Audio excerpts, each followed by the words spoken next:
সিরাতাল কবুল আল্লাহ আল্লাহ রাসূলুল্লাহ আমরার চোখের মনি মক্কি মাদানী রাসূলুল্লাহ আমরার চোখের মনি মারহাবা আল্লাহ আল্লাহ রাসূল পাইলে আল্লাহ পাবি সেই কথা কোরআনে পাবি আল্লাহ নবীর এই কথা শুনে মারহাবা রাসূলের পথ আল্লাহর পথ এই পথ তোমার নাজাতের পথ তাই তো সবাই সেই পথটাকে ধরি মক্কি মাদানী রাসূলুল্লাহ আমরার চোখের মনি মারহাবা আল্লাহ আল্লাহ আল্লাহ আল্লাহ আল্লাহ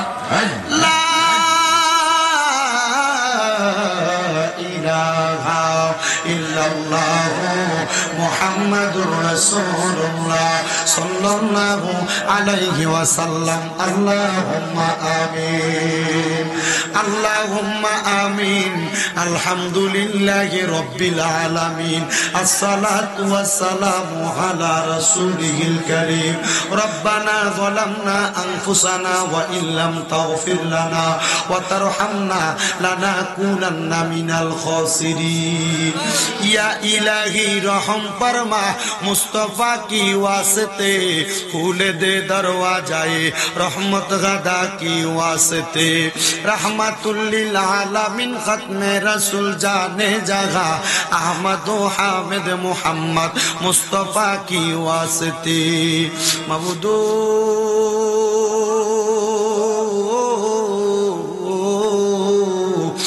দয়াল আল্লাহ আপনি কি আসমানে না জমিনে না পাহাড়ে না দরিয়ায় এ গত জীবনে আপনার কত তালাশ করলাম সন্ধান পাইলাম না আল্লাহ বহু সন্ধানের পরে এই চাঁদপুর জেলার অন্তর্গত শাহরাস্তি থানাধীন কাজিরকা পুত্তুরপাড়া জামে মসজিদ প্রাঙ্গণে মহাপবিত্র ঈদে মিলাদুন নবী সাল্লাল্লাহু আলাইহি ওয়াসাল্লাম উদযাপন উপলক্ষে কাজিরকা যুব সমাজ ও এলাকাবাসীর উদ্যোগে 10তম বাৎসরিক ওয়াজ ও দোয়ার মাহফিল সাজাইয়া আমার সঙ্গে উলামায়ে কেরাম বিশেষ করে দাড়ি পাকা মুরব্বী বাবারা যুবক নওজোয়ান ভাইয়েরা ছোট্ট ছোট্ট মাসুম বাচ্চারা পর্দার অন্তরালের আমার কত মা বোনেরা তুমি আল্লাহর শাহিন শাহী পাক দরবারে গুনাহগার কাঙ্গালের বেশে মুনাজাতের ভিতরে দুইটা হাত বাড়াইয়া দিছে গো আল্লাহ যার মুনাজাত তোমার কাছে মায়া লাগে পছন্দ হয় ওই হাতের উসিলায় আমরা প্রত্যেকের জীবনের গুনাহ তুমি আল্লাহ ক্ষমা কইরা দাও মাবুদ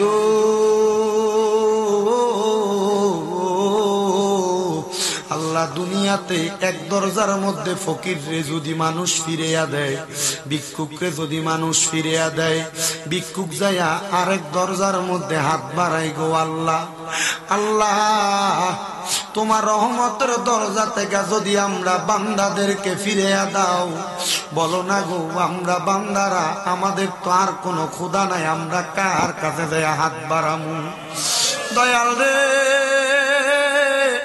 আল্লাহ ফরিয়াদ তোমার দরবারে আমরা গুনাহগার আমরা বদকার আমরা সিয়াকার আমরার গুনার দিকে তাকাইলে আমরার কাছে বড় ভয় ভয় লাগে রে আল্লাহ না জানি কোন দিন আজরাইলের কঠিন থাবার শিকার হইয়া যায় মাবুদ ডাকলেনি দূরায় রে মন গফলেনি প্রাণ ঠান্ডা হয় এ না দেখিলে দুই নয়নে নয়নে রে আল্লাহ করো আল্লাহ জাহালয় তোমার মনে দয়াল রে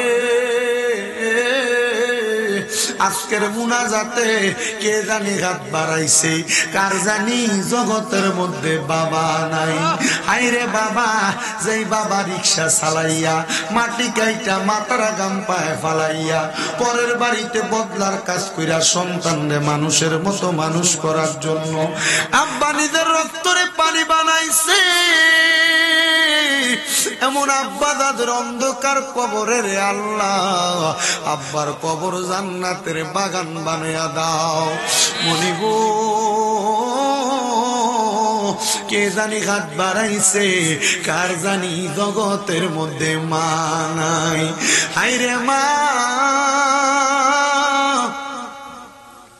যেই মারে মা কইয়া ডাকলে কলিজার আগুন ঠান্ডা হইয়া যায়, যেই মায়ের দিকে ডাক নজরে তাকাইলে কবুল হজরে সওয়াব হইয়া যায়।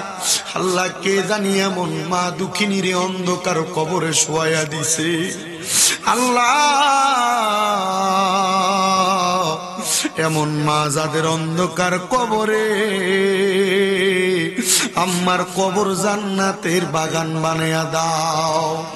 এমন অনেক কপাল পুরা গত বাগারা হাত বাড়াইছে, মাও নাই বাবাও নাই, জনমের এতিম আম্মা আব্বা দুইজনের কবর নাজাতের ফয়সালা করো। যাদের মা বাবা বেঁচে আছে হায়াতে তৈয়বা নসিব করে দাও। আম্মা আব্বা সুস্থ থাকলে পরিপূর্ণ সুস্থতা নসিব করো। আম্মা আব্বা বেঁচে থাকলে হায়াতে তৈয়বা নসিব করো। আম্মা আব্বার হায়াতে বরকত দান করো। মনের নেক নেক আশাগুলা পূরণ করো। দয়াল রে, ফরিয়াদ তোমার দরবারে।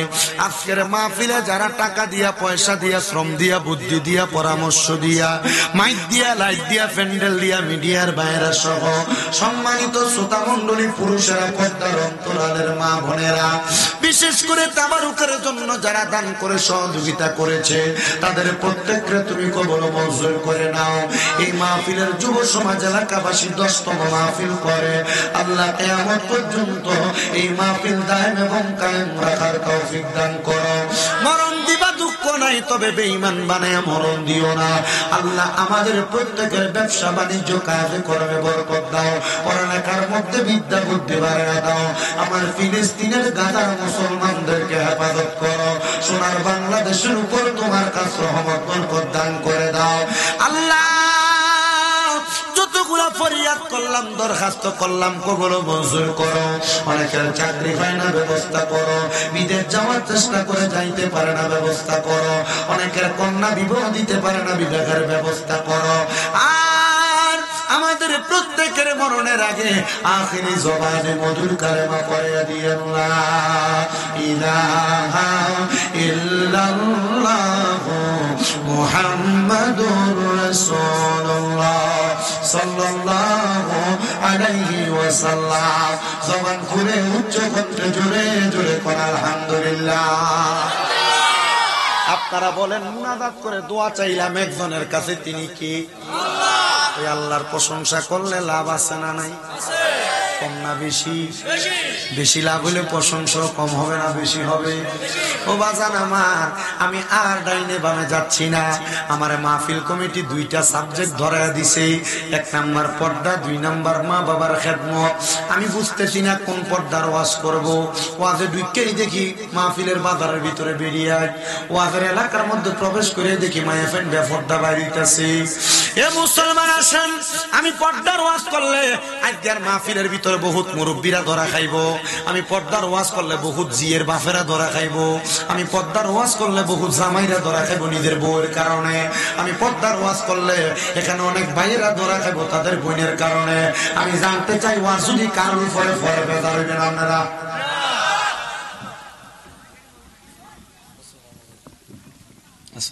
ভালো আছেন আপনি? আপনার কেন এরপরে কোন আরে রিসালাত রিসালাত কো হাবি আর হারসা কেন? আপনার এখানে দাঁড়ায় থাকলে কোনো লাভ আছে? সামনে দিয়ে বসেন, আমি লাইনে বসেন।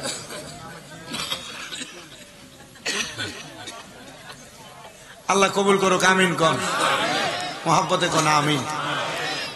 নবীর নাম দিয়ে মাহফিল করবো আর নবীর নামের স্লোগান হবে না, এটা কি হতে পারে? এর লাগে নারে রিসালাতের পক্ষে আছে আমরা, ঠিক কিনা? আমি কেউর বিরোধিতা করি না, আমি আমার মতো করে রানিং ওয়াজ করে যাই। তা আমার কথা হচ্ছে, আমি যদি ওয়াজ করি, যদি কারোর উপরে পড়ে আমি জানি না, ঠিক আছে? আমি আপনার থেকে আগে ওয়াদা টোয়াদা ভাঙ্গিয়া ফেস্টেজ ভাঙ্গিয়ার পরে ওয়াজে ঢুকি। কি কোন অতিথি সাহেব? তাহলে আমার আল্লাহ তাআলা পর্দার ব্যাপারে কোরআনুল কারীমে কি বলেন? আল্লাহ বলেন বিসমিল্লাহির রহমানির রহিম ওয়া করনা ফি বুয়ুতিকুন্না ওয়া লা তাবাররাজনা তাবাররুজাল জাহিলিয়াতিল উলা। জবান খুলে উচ্চ কণ্ঠে জোরে জোরে কোন আল্লাহু আকবার। আমার আল্লাহ জানায়া দেয় বান্দা তোমরা তোমাদের নারীদেরকে জাহিলিয়া যুগের মহিলাদের মতো বের হতে দিবা না। বলে হুজুর কেন? বলে জাহিলিয়া যুগে মহিলারা যখন বের হতো তারা এমন পোশাক আশাক পরে বের হতো, তার লজ্জাস্থানগুলো দেখা যাওয়ার কারণে তারা ধর্ষিত হইত। দেখেন সোনার বাংলাদেশের দিকে তাকায়া যে মেয়েরা বেহায়াপনা কইরা ছোট ছোট জামা কাপড় পরে টাইট ফিটিং জামা কাপড় পরে রাস্তায় বের হয়, এরা ইফতিজিং এর শিকার হয়, রাস্তার মধ্যে বাজে ছেলেদের আক্রোশের শিকার হয়। কথা কোন ঠিক কিনা?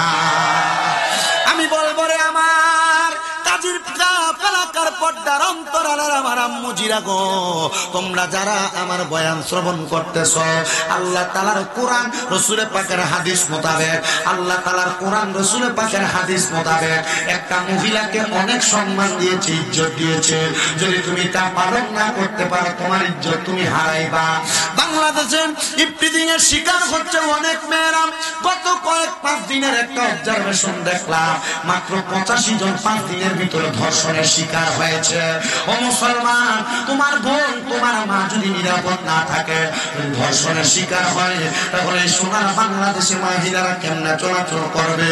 এটার জন্য আমি ধর্ষকদেরকে দোষ দেই না, এটার জন্য আমি 1 নম্বর দোষ দেই আমরা নিজেদেরকে। বলে হুজুর কেন কেন কেন দর্শকদেরকে কেন দোষ দেন না? আরে বাবা, তোমার স্ত্রী, তোমার মাইয়া, তোমার বোন, তোর মায়ের ব্যাপারটা ভাবে বের হয়, তাদের শরীরের অঙ্গভঙ্গি, তাদের শরীরের গোপনীয় স্থানগুলো পুরুষ মানুষ দেখে বিদায়। এবার তাদের ভিতরে একটা এমন আক্রোশ তৈরি হয়, তার প্রতি বাজে নেশা তৈরি হয়। ওই বাজে নেশা দিয়া তার প্রতি খারাপ নজর পড়ার কারণে তার প্রতি একটা লোভনীয় ভাব দিয়ে তাকে ইফতিজিং করা শুরু করে। এরপর রাস্তার মধ্যে গোপনীয় জায়গায় নিয়ে তারা ধর্ষণ করে। এবার আপনারা বলে এমন পর্দার বিধান লঙ্ঘন করে যে মহিলারা চলাফেরা করে, এরা যে ধর্ষণের শিকার হয়, দর্শকদেরকে দোষ দেওয়ার আগে মহিলাদেরকেও দোষ দেওয়া দরকার আছে না নাই? আপনার কষ্ট হইতেছে কোন? আপনারা আর যদি গেটে এসে কেউ দাঁড়ায় কাউকে বসতে বলবেন না। দেখেন বসতে বলছেন, গেটের লোকগুলা চলে গেছে। আমি বলছি যে বসতে বললেন না, এখন তো দাঁড়াই আওয়াজ শুনছে, অন্ধ তাই গেছে বাবা শুনবো কেটা?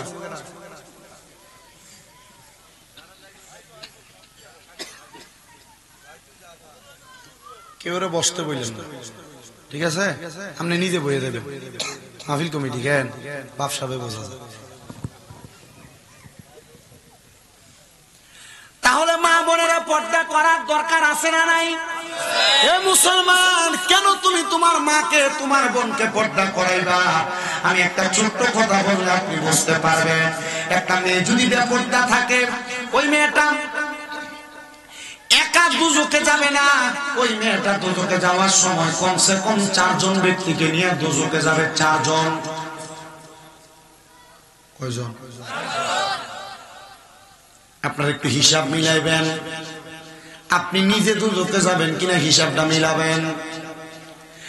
একটা মেয়ে যদি পর্দা না করে, একটা মহিলা যদি পর্দা না করে, ওই বেপর্দা থাকার কারণে যখন কোনো বাবা তার কন্যা সন্তানকে জন্ম দেয়, আমরা সবাই জানি একটা কন্যা সন্তান যার ঘরে আছে সে একটা জান্নাতের মালিক হয়, ঠিক কিনা? 2টা কন্যা যার ঘরে আছে সে 2টা কন্যা সন্তানের কারণে 2টা জান্নাতের মালিক হয়। যার ঘরে 3টা কন্যা সন্তান আছে সে নবীজির সাথে একই জান্নাতে থাকে।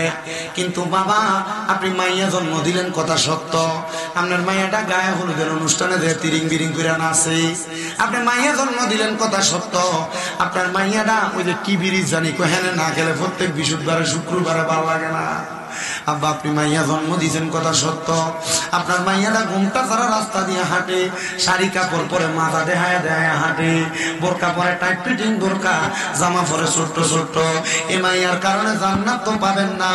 ও মাইয়া যখন মারা যাবে মাইয়ারে প্রশ্ন করবে তুমি কেন এমন অবস্থা, তুমি কেন দুর্ভোগবাসী বলে বেপর্দার কারণে। বলে কারণ কি তোমার আব্বা কি তোমার পর্দা করাই নাই? মাইয়া বলবে না আমার আব্বা আমার পর্দা করাই নাই। তখন মাইয়ার বাবার ডাক দিয়া মাইয়া এবং বাপ দুইজনকে দুজকের আগুনে দেওয়া হবে। ও মুরব্বী নামাজে করেন আপনি, আপনার নামাজের কারণেও তো আপনি দুজকে চলে যাবে, কারণ আপনি নামাজ করেন আপনার ভিড়ে বেপর্দা চলাফেরা করে, এটার কারণে আপনারা তো জাহান্নামের মধ্যে পড়া রাখবো আপনার মাইয়ার সাথে। এবার আপনারা বলেন বাপে বাবার জন্য জিয়ে বেপর্দা করানোর দরকার আছে না? না। আপনাদের যাদের যাদের বোন আছে,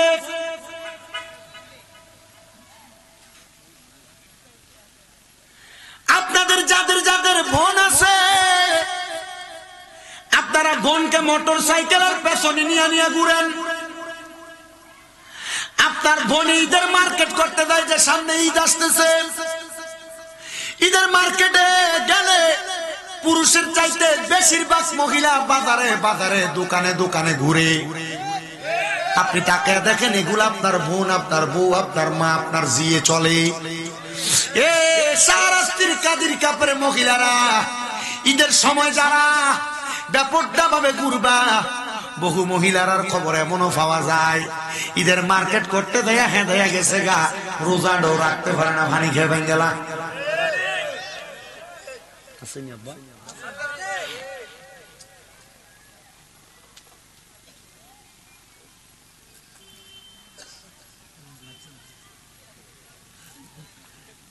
এক একটা যে বই চাললো,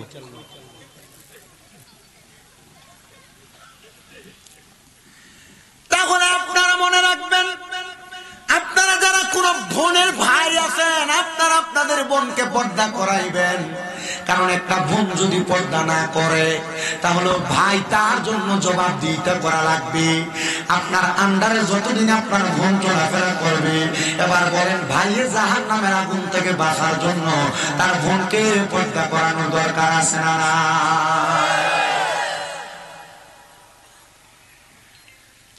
3 নাম্বার, আমরা যেখানে যারা আছে আমরা কোনো না কোনো মায়ের সন্তান। একটা সন্তান তার মায়ের বেপরদার কারণে দুজকের আগুনে জ্বলা লাগবে। বলে হুজুর কেমনে? যদি আপনি আপনার মারে পর্দা না করান, দেখবেন আপনাদের যাদের মা আছে বয়স হয়ে গেছে, মুরব্বী হয়ে গেছে, বুড়া হয়ে গেছে, এরা মুরব্বী হওয়ার কারণে, বয়স হওয়ার কারণে যে কোনো পুরুষের সাথে সামনে চলে যায় কথা বলে। আপনি মনে করেন না বয়স হয়ে গেছে, সামনে গেলে কি বা হবে? না রে মুসলমান, আপনার মা যত বয়স্ক হোক না কেন, একটা পরপুরুষের সামনে যাওয়ার কারণে আপনি যদি আপনার মাটারে পর্দা না করান, তাহলে আপনি সন্তান আপনার মায়ের কারণে দুজকের আগুনে জ্বলা লাগবে। ইসলাম খুব সহজ, ইসলাম আবার খুব কঠিন। সহজ ভাবে আপনি আপনার ভিতরে আবদ্ধ করে নিতে পারলে সহজ, আবার যদি আপনি এটাকে কঠিন বানায় ফেলেন খুব কঠিন। না, আপনি এটা করতেছেন না। কেন করতেছেন না? আধুনিকতার ছোঁয়া বাংলাদেশের মানুষের গায়ে লাগছে। কথা কোন না, ঠিক না? এই আধুনিকতার ছোঁয়ার কারণে ইসলাম নিজে 12টা বাজাইতেছেন, নিজেরও 12টা বাজাইতেছেন। দুনিয়া আখিরাত দুটোটা নষ্ট হবে আপনার। আল্লাহ বুঝার তৌফিক দিন। আমার মুসলমান ইমানদারেরা, যারা বিয়েটা বেড়াইতেছেন আপনারা আবার শুনেন, যদি কোন স্বামী তার স্ত্রীর পর্দা না করায় তাহলে স্বামী তার স্ত্রীর কারণে জাহান্নামের আগুনে জ্বলা লাগবে।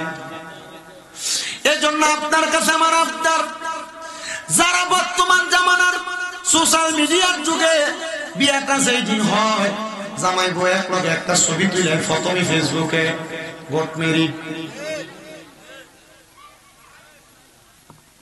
ফেসবুকে বউ ছবি দেয়, দেয় না? দেয় না?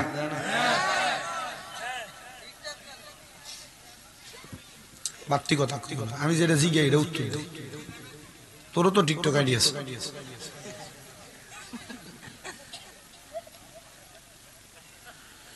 যে স্বামীরা তাদের স্ত্রীর ছবি ফেসবুকে দিয়ে বেড়ান, আপনারা যারা আপনাদের স্ত্রীদেরকে ঘুমটা ছাড়া পর্দা ছাড়া রাস্তায় বের হতে দেন, আপনারা যারা আপনাদের স্ত্রীদেরকে বেপরদা ভাবে তাদের দেওরের সামনে যাইতে দেন, পরপুরুষের সামনে যাইতে দেন, আপনারা যারা আপনাদের স্ত্রীদেরকে দিয়ে বাজার করান, প্রয়োজনে করতে পারবে পর্দার সাথে, আপনারা যারা নিজে ঘরে ঘুমিয়ে থাকেন, বউ সকালবেলা বাচ্চা নিয়ে স্কুলে যায়, মনে রাখবেন আপনিও প্রস্তুত হন, আপনার স্ত্রীর কারণে আপনাকেও দুজকের আগুনে জ্বলা লাগবে। দেওয়ারের বাদ বেড়ে দিতে আপনি নিজে আদেশ করেন, কি হইব এটা তার ভাইয়ের মতো, কিন্তু নবী কই না, দেবর ভাইয়ের মতো না। নবী গো কেন? আমার নবী কই একটা ভাবির জন্য তার দেবর হলো কাল সাপের মতো, একটা ভাবির জন্য তার দেবর হলো মৃত্যু সমতুল্য। একটা কাল সাপ কামড় দিলে যেমন ভাবে মানুষ মারা যায়, একটা ভাবি তার দেবরের সামনে গেলে এমন তার মৃত্যু হয়ে যায়। ও ভাবিরা, যারা কাজীর কাবেলাকার মহিলারা শুনতেছ, সোশ্যাল মিডিয়ার মাধ্যমে যে বেডিরা শুনতেছ, সবার কাছে আবদার, দেবর রে ভাইয়ের মতো মনে করে একসাথে বসা যাবে না, একসাথে কথা বলা যাবে না, দেবরের সামনে যাওয়া যাবে না। বলে হুজুর কেন? কারণ এই দেবর আপনার জাহান্নামী হওয়ার কারণ হয়ে যাবে। আব্বা এটা সাইলেন্ট করা যাবে? একটু সাইলেন্ট করে। আপনার কষ্ট হইতেছে আব্বা? আমার বিষয়টা আমার কাছে পছন্দ হয়েছে, আর আমি এই ওয়াজই করি। আমার ওয়াজের সাবজেক্ট 4-5টা। আমি মাহফিলে গেলে হয় হুজুর মা বাপের ওয়াজ করেন, নয় ফর্দার ওয়াজ করেন, নয় ইমানদার বেঈমানের মৃত্যুর ওয়াজ করেন, আনলে কবর হাসরের ওয়াজ করেন, আনলে জান্নাত জাহান্নামের ওয়াজ করেন। আমি দেখছি এই বছর যত জায়গাত মাহফিলে গেছি আমার এই সাবজেক্টে 5টাই দেয়। আলহামদুলিল্লাহ তো কইলেন না, আর এটি দরকারি বিষয়। আমি আপনাদের সবার কাছে বলবো, আপনাদের স্ত্রীদেরকে আপনারা পর্দা করানোর চেষ্টা করেন, কিন্তু দুঃখে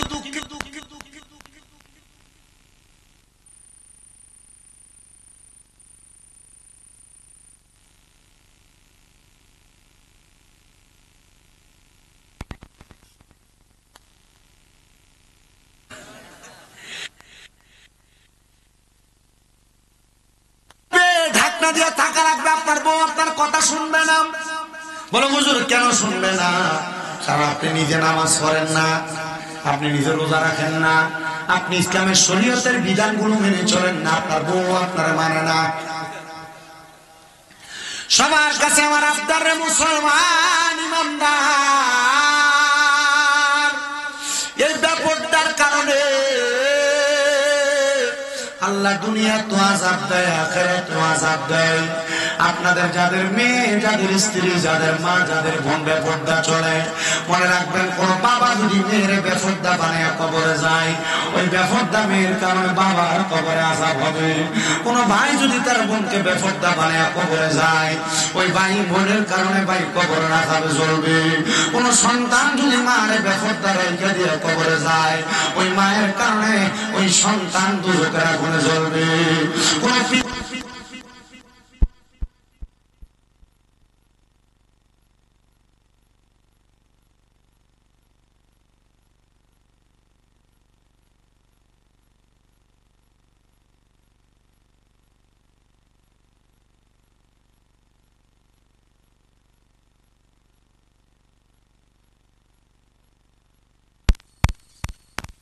হযরতে সাঈদ ইবনে মুসাইয়াব বলেন, জগতের মানুষের দলেরা, আমি এমন একটা দুষ্কৃতিকর স্বপ্ন দেখেছি, এই স্বপ্ন দেখার পর আমার মাথার সেন্স আউট হয়ে গেছে। বলে কেন? বলে বেপরদার কারণে আল্লাহ একটা মানুষে আযাব দিতে পারে। আমি নিজে ইশরাকের নামাজের আগ মুহূর্তে এটা দেখে ফেলছি। এজন্য আশিক সুরে সুরে লেখে, সাবধানে থাকিও নারী পরদার আড়ালে, বলেন সাবধানে থাক।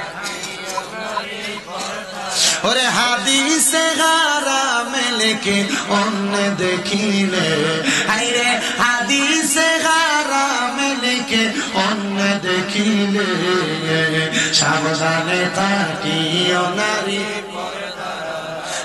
রে কন্যা, সাবধানে থাকিও নারী। আরে আজকালকার নারী গণে তারা স্বামীদেরকে গড়ে রেখে, হায়রে আজকালকার নারী গণে তারা স্বামীদেরকে গড়ে রেখে, হায়রে মার্কেটেতে ঘুরে বেড়ায়, রাস্তায় রাস্তায় ঘুরে বেড়ায় দাইউসের বেশে।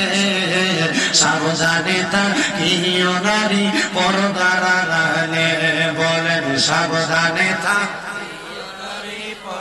ওরে হাদিসে হারামে লিখে অন্য দেখিলে, আইরে হাদিসে হারামে লিখে অন্য দেখিলে, সাবধানে থাকিও নারী পর্দার আড়ালে।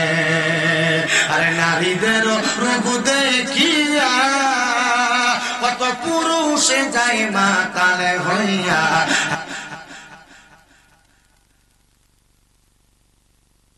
কত পুরুষে যাই মাতাল হইয়া, তারা জানে না সে কারণে যাবে দোজখের মাঝে।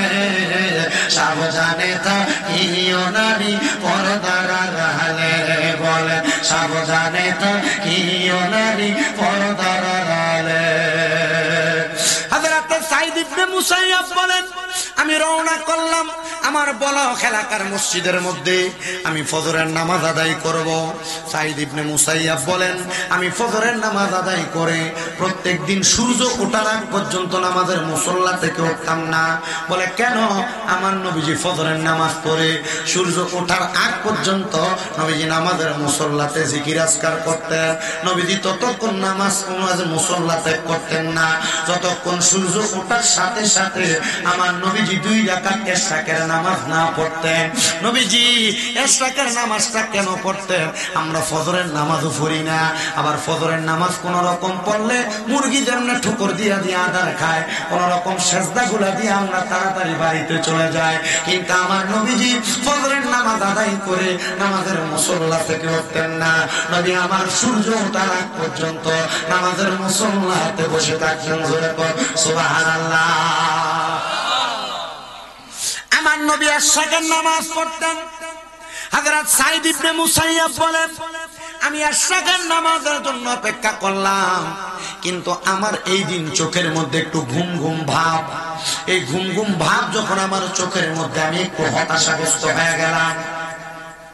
আগের দিন রাত্রে আমি একটু কাজ করেছি, পড়ালেখা করার কারণে রাত্রে জায়গা জায়গা ইবাদতের কারণে ফজরের পরে আমার চোখে একটু ঘুম লাগা গেছে। আমি এমন ঘুম লাগার কারণে আমি সাঈদ ইবনে মুসাইয়াব আমার নামাজের মুসল্লাতে একটা সেজদা দিছি। সেজদারত অবস্থায় আমি সাঈদ ইবনে মুসাইয়াব চোখগুলা বন্ধ হয়ে আসছে, আমার ঘুম লাগা গেছে। এমন টাইমে আমি হঠাৎ করে একটা দুঃস্বপ্ন দেখলাম। আমি দেখলাম আমার চোখের সামনে একজন পাঞ্জাবিওয়ালা মাথার মধ্যে টুপিওয়ালা ব্যক্তি হাজির হয়ে গেছে। আমি তাকাইয়া দেখলাম ওনার নাভি থেকে পায়ের তালু পর্যন্ত আগুন ধাউ ধাউ করে জ্বলতেছে, আর নাভি থেকে মাথার তালু পর্যন্ত সুন্দর ভালো অবস্থা। আমি ওনার জিজ্ঞাসা করলাম, এ বাবা, আপনার নাভি থেকে তালু পর্যন্ত কেন আগুন জ্বলে আর উপরের অংশ কেন ভালো আছে?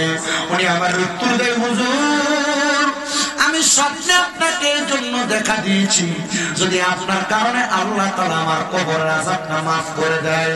বলে কারণ কি? কারণ কি? বলে কারণ হইল আমার 2টা কন্যা, একটা কন্যা ভালো আর একটা কন্যা খারাপ। বলে হুজুর কেমনে কারণটা বলেন? বলে আমি যখন দুনিয়া থেকে ইন্তেকাল করি, ইন্তেকাল করার সময় আমার একটা কন্যা সন্তান ছিল, যার বয়স ছিল 12 থেকে 13 বছর।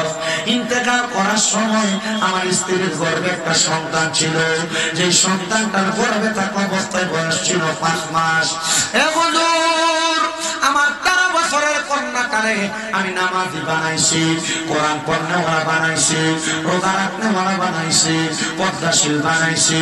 কিন্তু আমার যে কন্যাটা আমার স্ত্রীর গর্ভে ছিল, আমার ইন্তেকালের পরে আমার স্ত্রী তার সুন্দর করে মানুষ করতে পারে না।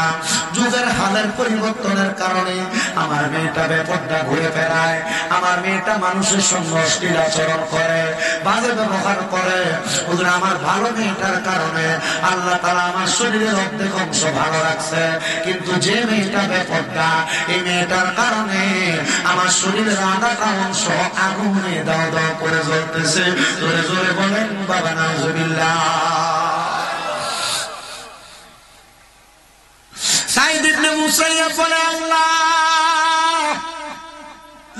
এমন স্বপ্ন তুমি আমার দেখাইলা, যে স্বপ্ন দেখা আমি ঠিক মতো খাবারও খাইতে পারি না, ইবাদতে আমার মনোযোগ হয় না।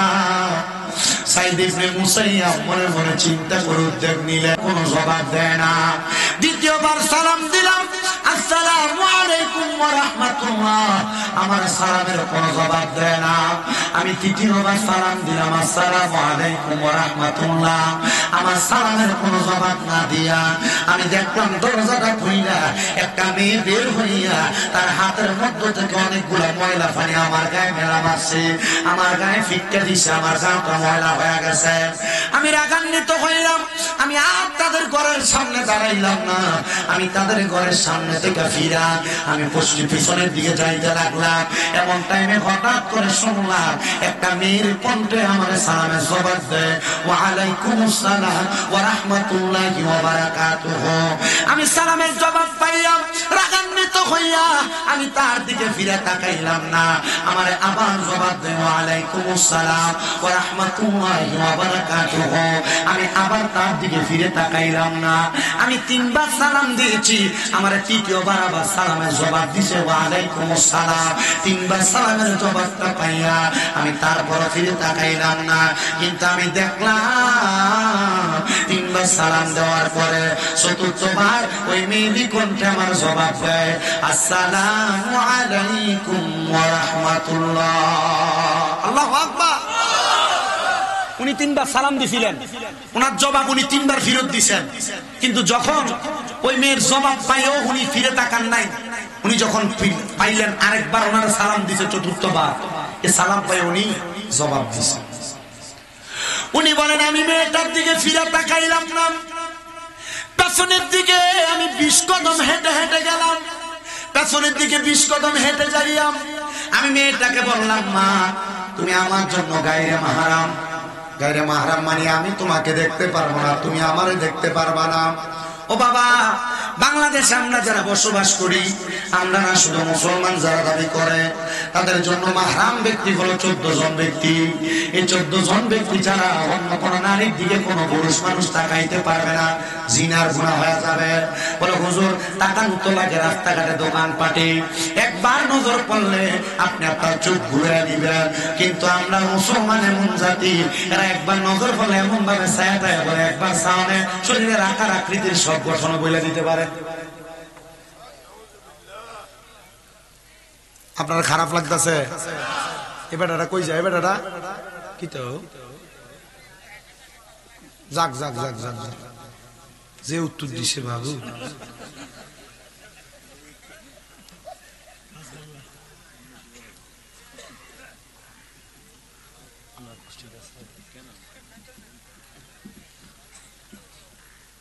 ও মা গো, 1 ঘন্টা হয়ে গেছে মাইক দিচ্ছি।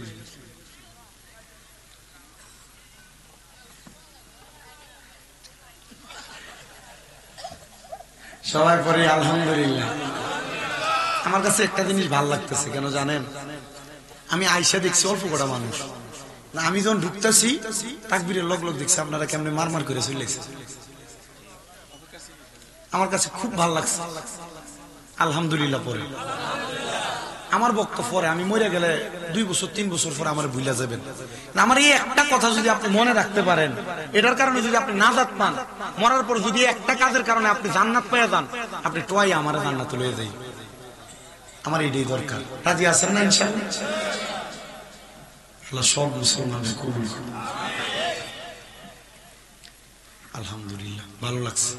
আর এলাকাতে ঢুকাতে মাহফিলের পরিবেশ দেখে বুঝছি এটা একটা ঐতিহ্যবাহী মাহফিল, না? আলহামদুলিল্লাহ, আল্লাহ আপনাদের সবাইকে কবুল ও মঞ্জুর করুন। হযরতে সাইদ ইবনে মুসাইয়্যিব বলেন, আমি ওই মাইয়ার দিকে ফিরে তাকাই নাই। যুবক বাবারা, মুরব্বী বাবারা, পর্দার অন্তরালের মা বোনেরা যারা বাহিরে শুনতেছেন, দোকান পাটে আছেন, ব্যস্ততার কারণে মাহফিলে আসতে পারেন নাই, সবার কাছে বলি, আমরা জানি পুরুষ মানুষ একজন মহিলার সাথে অবৈধ সম্পর্ক করে মেলামেশা করলে এটারে বলে জিনা। কি বলে? আস্তে কইছে।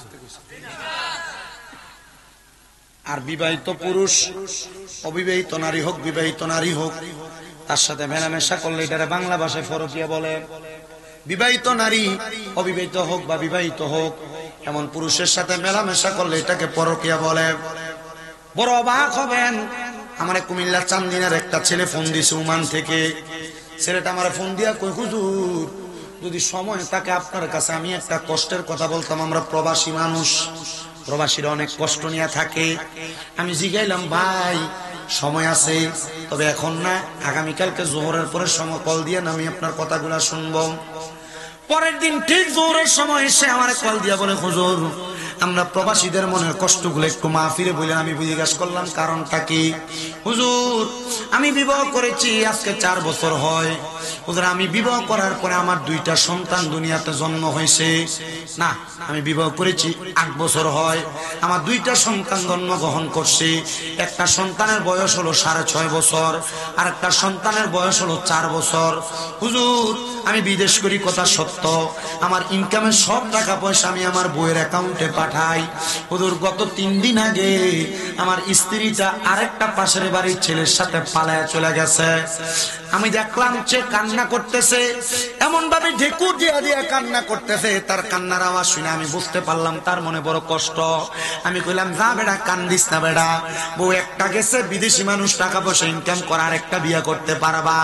সে চোখের পানি ছাইরা দিয়া কান্দে আর কই, হুজুর আমি তো আমার বউয়ের জন্য কান্দি না, আমার বউ যে আমার ছোট ছোট 2টা বাচ্চা ফালাইয়া দিয়ে গেল, আমার বাচ্চাটির ভবিষ্যৎ কি হুজুর?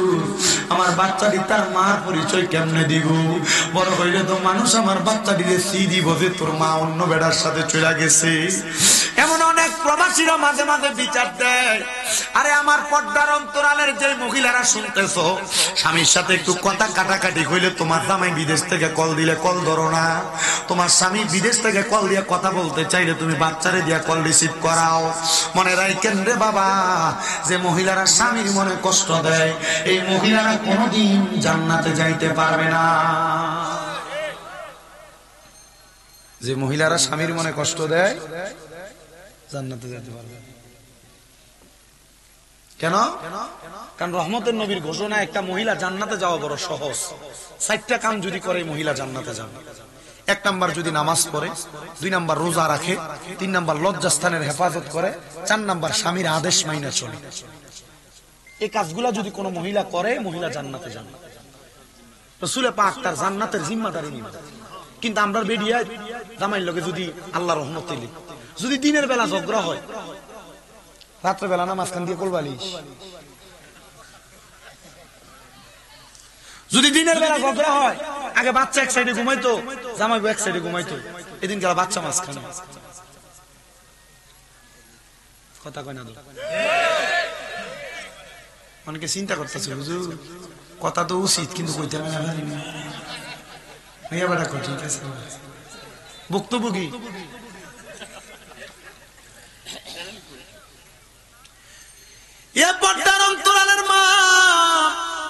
তোমরা যারা স্বামীর আদেশ অমান্য করো, স্বামীর কথা শোনো না।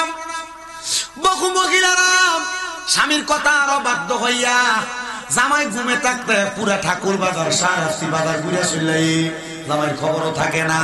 কিন্তু আল্লাহর নবী বলেন, একটা মহিলা তার স্বামীর আদেশ ছাড়া বাবার বাড়িতেও যাইতে পারবে না। এখনকার ভিডিও কেটে মানে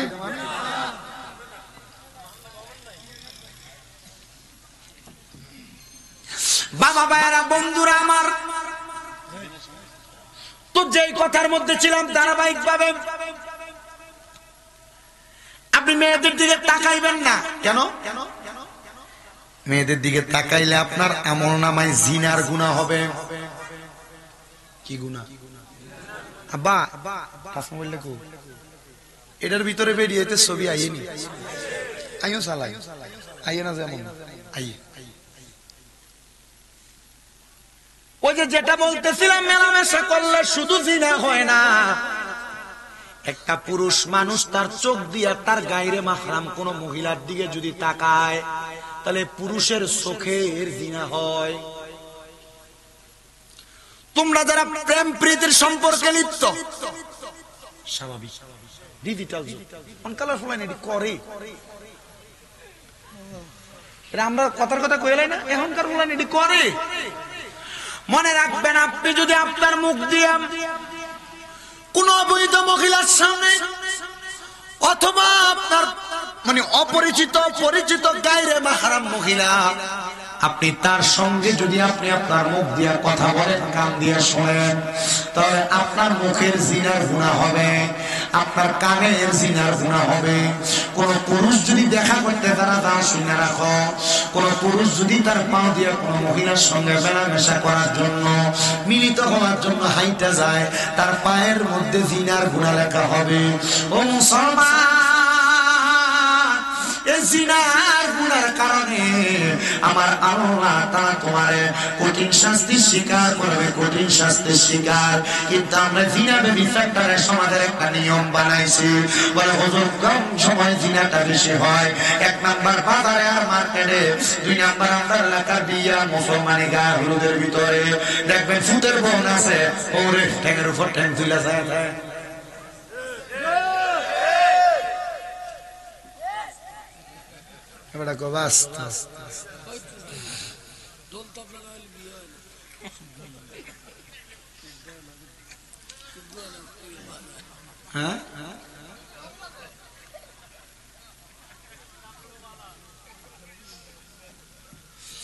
ভাই বসা, বোনের জামাই বসা, এলাকার পর পুরুষ সব বসা।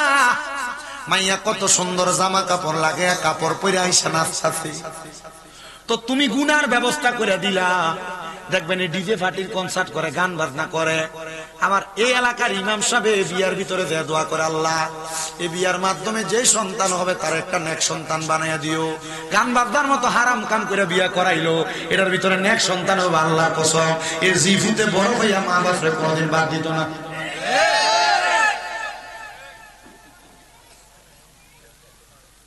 নেক সন্তানের তো সোজা।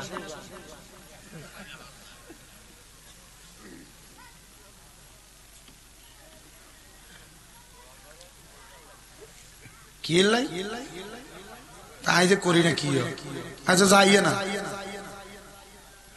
আমি আমার জীবনে আমি যে মসজিদে জুমা পরে একটা বিয়ে পড়াইছি, কারণ যে সময় জুমা পড়াইতে গেছি, প্রথম জুমাত গেছি চাকরি, ওকে চাকরি না, আমি কইছি বাবারে চাকরি করতাম না, আমি চাকরি করলে তোমরা বেতন দিতে পারতাম না। আমার দিকে বেতন কত, আমি কইছি কোনো বেতন টেতন নাই, কারণ বেতন হইলে আমরা গোলামি হবো। এরপরে কইছি ঠিক আছে দেয় আলহামদুলিল্লাহ। আমি কইছি তবে আমারে কিছু শর্ত মানতে হবে। কি শর্ত? কোন সময় এই হুজুর দেরি হয়েছে কা, এই হুজুর এটা হয় না কা, এটি কম যেত না।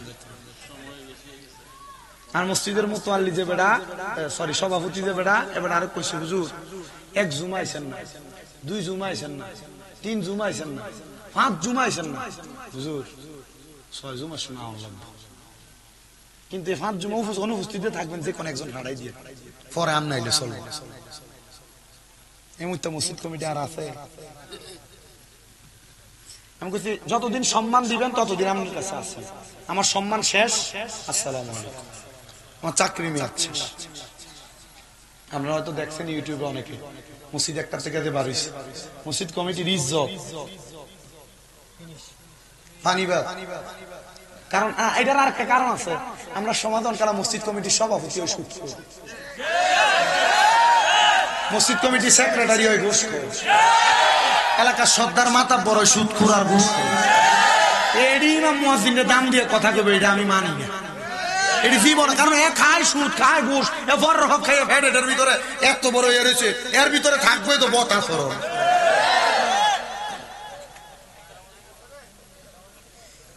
কথা কন না।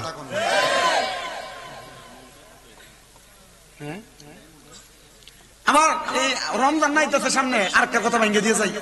বহু এলাকার ভিতরে এই জাতের কমিটিরাই দেখবেন তারা বিশ্বামদার নাম দিয়ে টেহা তোলে, তুলে ইমাম রে আর মুয়াজ্জিনরে কিছু কিছু দিয়া বাহিরে মসজিদের লাগা রেখে দেয়। আসেনি আসেনি তোমার বেড়া তো কষ্ট করে তারাবি বড়াইলো টিয়া পাইবো বেড়া আপনি মসজিদে রাখছেন কোন কলে তাই মসজিদের কাম আছে কেন তাই মাঝে মাঝে চিন্তা করি এই মসজিদ কমিটির আল্লাহ তাআলা জালেম হিসাবে ইচ্ছা মতো ফিরবে ইচ্ছা মতো সোশ্যাল মিডিয়ার মাধ্যমে যাই মসজিদ কমিটিরা যদি শুনেন সাবধান তরবি সান্দার টিয়ার নাম দিয়া হুজুরের টিয়া মাইরা খাইয়েন না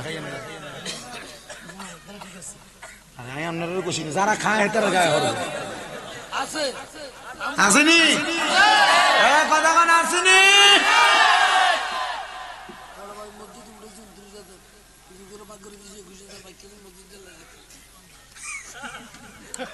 এবার সব কয়ে দিতে দেন বইয়ে বইয়া মসজিদের কারেন্টের বিল দেয় এটিয়ে দিয়ে উমা আসেনি হুজুরের 3 মাসের বেতন বাই এ বাই দিয়ে কাটে এটিয়ে দিয়ে আমি মাঝে মাঝে অবাক হই আল্লাহ এই কমিটিটির কি বিচারটা হইব এ সুদকুর ঘুষকুর হারাম করতে রে এলাকার সর্দারের মাথা পর বানান তখন দেখেন উচিত বিচারের 1000 টাকা খাইয়া ঘুরে দেয় কথা কয় না তিরমিজি শরীফ 2211 নম্বর হাদিস আল্লাহর নবী কয় কিয়ামতের আলামত হলো এটা যে দেখবা সমাজের ভিতরে নিকৃষ্ট নিকৃষ্ট ব্যক্তিগুলা নেতৃত্ব দিব ভালো কাজের ভিতরে এই লোকগুলারে নিয়ে মানুষ দাঁড় করে দিব তখনই মনে করবা কিয়ামত অতি সন্নিকটে কিয়ামত আইতাছে আর তোমাদেরকে আযাব গজব পাকড়াও করবে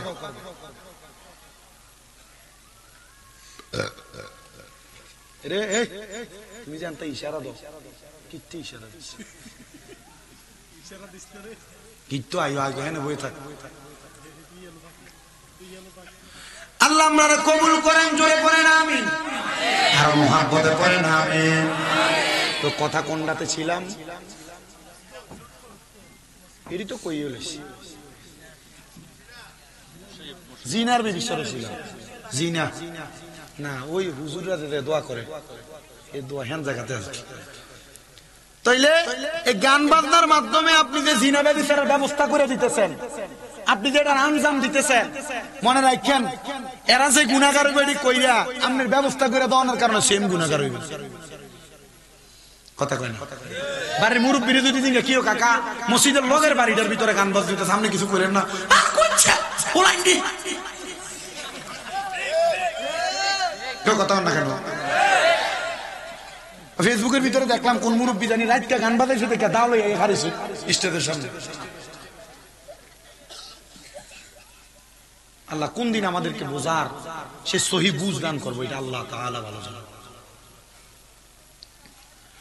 আমি আপনাদের কাছে আরো কিছু কথা বলার চেষ্টা করি জিনা ব্যভিচার হয় এমন কর্মকাণ্ড বন্ধ করা লাগবে এই যে পার্ক বলেন বিভিন্ন রেস্টুরেন্ট বলেন বিভিন্ন গান বাজনার জায়গা বলেন যারা এগুলার ব্যবস্থা করে দেয় নাচানাচি কুদাকুদির ব্যবস্থা করে দেয় আপনারা মনে করছেন তারা এগুলা করছে ব্যবসার উদ্দেশ্যে তারা বাঁচবো জি না এদের কারণে যে বেপরদা বেপনা হবে সবগুলা গুনাহ তারা ব্যবস্থা করে দিব তাদের আমল নামাতে হইব এক স্পিকারওয়ালা সফন মিয়া আসেনি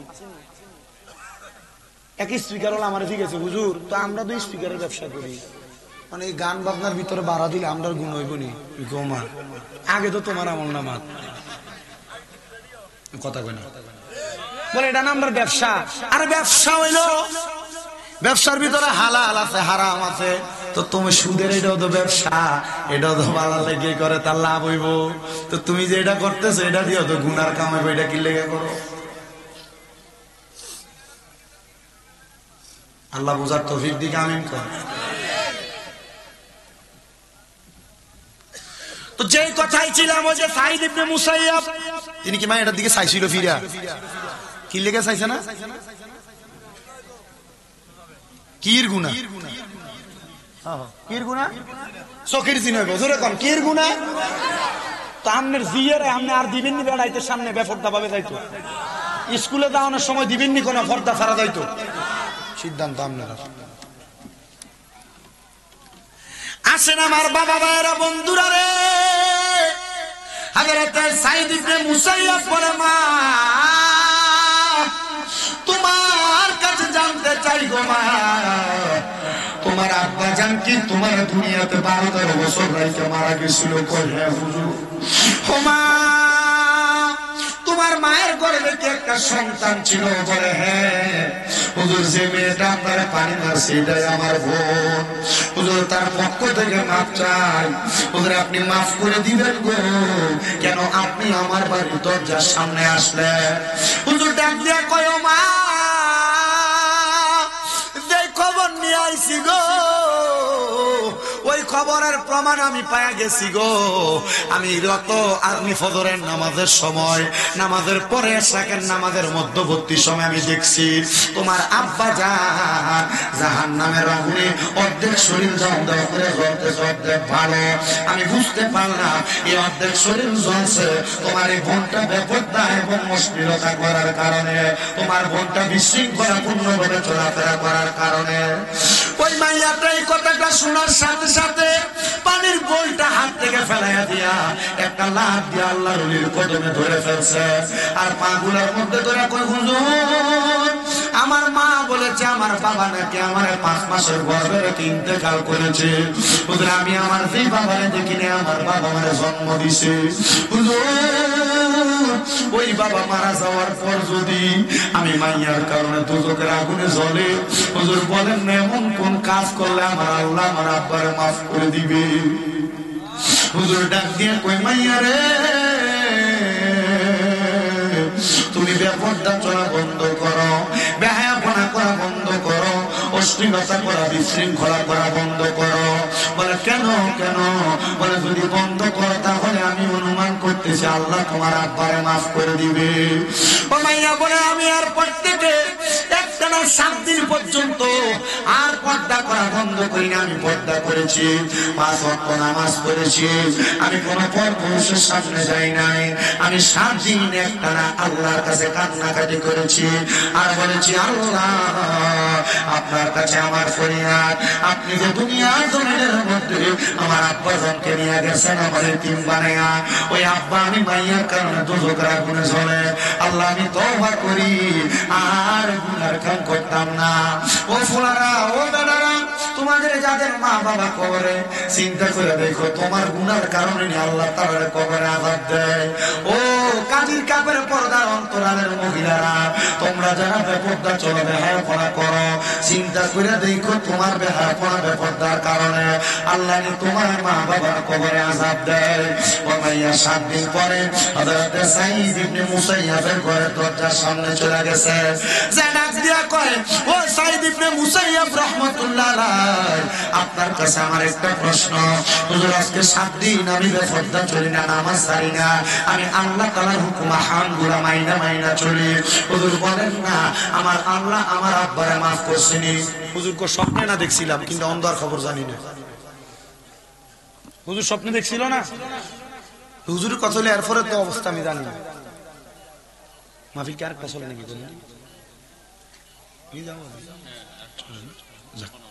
আলহামদুলিল্লাহ। শুনেন আমার বাবা ভাইরা বন্ধুরা, হযরত সাঈদ ইবনে মুসাইয়্যিব কয় এখন তো মায়াটাকে সান্ত্বনা দেওয়া লাগবে। মায়া কান্দে আর কয়, হুজুর আমার আব্বা জানেন অবস্থা কেমন, আপনি বলেন, আপনি না বললে আমার আল্লাহ তাআলা আমার আব্বারে মাফ করবে না। হুজুর ডাক দিয়ে কয়, মা তোমার আব্বা জানার অবস্থা যদি তুমি জানতে যাও তাহলে তুমি এখন নিয়ত করো, এখন থেকে তাহাজ্জুদের নামাজ পড়বা। তাহাজ্জুদের নামাজ পড়া আমার আল্লাহর কাছে যদি কেউ দোয়া করে, আমার আল্লাহ তাআলা ওই ব্যক্তিটারে সব মনের খবরগুলো জানিয়ে দিবে, গোপন খবরগুলো জানিয়ে দিবে। এ যুবক ভাইরা, অনেকে বিদেশ যাওয়ার চেষ্টা করেন, যাইতে পারেন না, অনেকে ব্যবসা করেন বরকত হয় না, অনেকের কঠিন রোগ বিমার ভালো হয় না, অনেকে দুনিয়াতে বিপদে পড়ে রয়েছে, উদ্ধার হইতে পারেন না। আমি আপনাদের কাছে আবদার করব, আপনারা এখন থেকে তাহাজ্জুদের নামাজ পড়েন। আপনার ঘর থেকে রোগ বালা মুসিবত যায় না, কামাই রুজিতে বরকত হয় না, যদি তাহাজ্জুদের নামাজ পড়ে আল্লাহ তাআলা আপনার অসংখ্য পরিমাণ বরকত দান করবে। জোরে জোরে পড়েন আল্লাহু আকবার। কি নামাজ? জোরে কয় না কি নামাজ? অনেকে চিন্তা করে হুজুর 5 ওয়াক্তের তো খবর নাই, তাহাজ্জুদ করবো কোন সময়? আসলে সত্য কথা।